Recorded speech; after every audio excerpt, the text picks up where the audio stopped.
सोचो, एक ऐसा मुल्क जो मैप पर मुश्किल से नजर आता है लेकिन दुनिया की पॉलिटिक्स, इकोनॉमी और पावर को हिला देता है। सोचो, एक शहर जो रेगिस्तान के बीच खड़ा है लेकिन जहां हर दूसरी गाड़ी लग्जरी होती है। और सोचो, एक ऐसी रात जब पूरी दुनिया टीवी स्क्रीन पर जम गई, जब इराक के टैंक्स ने कुवैत की सरहद क्रॉस की। ये कहानी है कुवैत की, सिर्फ ऑयल की नहीं। ये कहानी है सर्वाइवल, गुलामी से आजादी और रेड से उठकर दुनिया की ताकत बनने की। इस वीडियो के एंड तक तुम कुवैत को सिर्फ एक अमीर मुल्क नहीं बल्कि एक जिंदा लेजेंड के तौर पर देखोगे।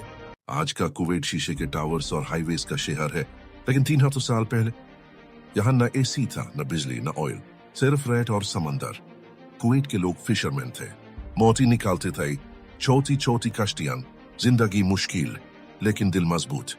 घर मिट्टी के, पानी मुश्किल से मिलता, गर्मी जान ले लेती, लेकिन फिर भी कुवैती लोग कभी झुकाए नहीं। ऑयल से पहले कुवैत की इकोनॉमी मोटी पर्ल्स पर चलती थी। मार्च समंदर में घंटून रहते, सन्स रोक कर गहरी में जाते, एक गलती और जिंदगी खत्म। और घर पर औरतें इंतजार करती। ये लोग अमीर नहीं थे लेकिन गुरूर बहुत था। फिर एक दिन सब कुछ बदलने वाला था। 1938 की जमीन खोटी जा रही थी। लोग सोच रहे थे शायद कुछ नहीं मिलेगा।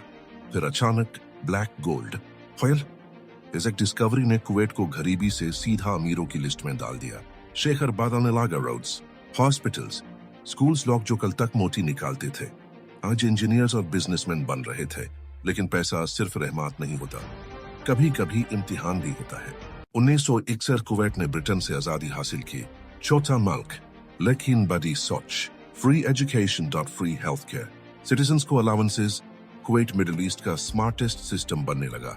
लोग कहते थे यह सिर्फ ऑयल का कमाल है, लेकिन असल कमाल था planning.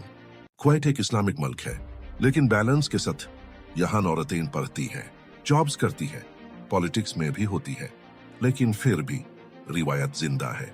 Family system strong, respect, culture, honour बहुत इंपॉर्टेंट। और एक्सपैट्रिएट्स कुवैत में इंडिया, पाकिस्तान, बांग्लादेश, फिलीपींस सब मिलकर इकोनॉमी चलाते हैं। लेकिन ये सिस्टम भी परफेक्ट नहीं। 2 अगस्त 1990 सुबह होने से पहले इराकी टैंक्स कुवैत में घुस चुके थे। लोग सो रहे थे और मुल्क कब्जा हो चुका था। Airports band, radio silence, fear everywhere. Kuwait के लोग घर छोड़कर भागने लगे। किसी को यकीन नहीं आ रहा था कि यह सब रियल है। यह कुवैत का सबसे अंधेरा दौर था। 1991 अमेरिका और एलाइज ने इंटरवीन किया। इराक ने रिट्रीट करते वक्त 700 से ज्यादा ऑयल वेल्स को आग लगा दी। आसमान काला हो गया, दिन रात जैसा लगने लगा, लेकिन कुवैत फिर भी खड़ा रहा। जाला हुआ मुल्क लेकिन झुका नहीं। आज कुवैत दुनिया के रिचेस्ट कंट्रीज में, strong passport, free facilities for citizens, global politics में साइलेंट पावर। कुवैत लाउड नहीं, शो ऑफ नहीं, लेकिन जब बोलता है दुनिया सुनती है। कुवैत सिर्फ ऑयल नहीं, कुवैत सिर्फ पैसा नहीं। कुवैत एक सबक है कि छोटा होना कमजोरी नहीं और रेट पर भी एम्पायर खड़ा किया जा सकता है। अगर तुम्हें यह कहानी पसंद आई तो तुम्हें सिर्फ कुवैत नहीं, अपनी खुद की ताकत भी समझ आ जाएगी।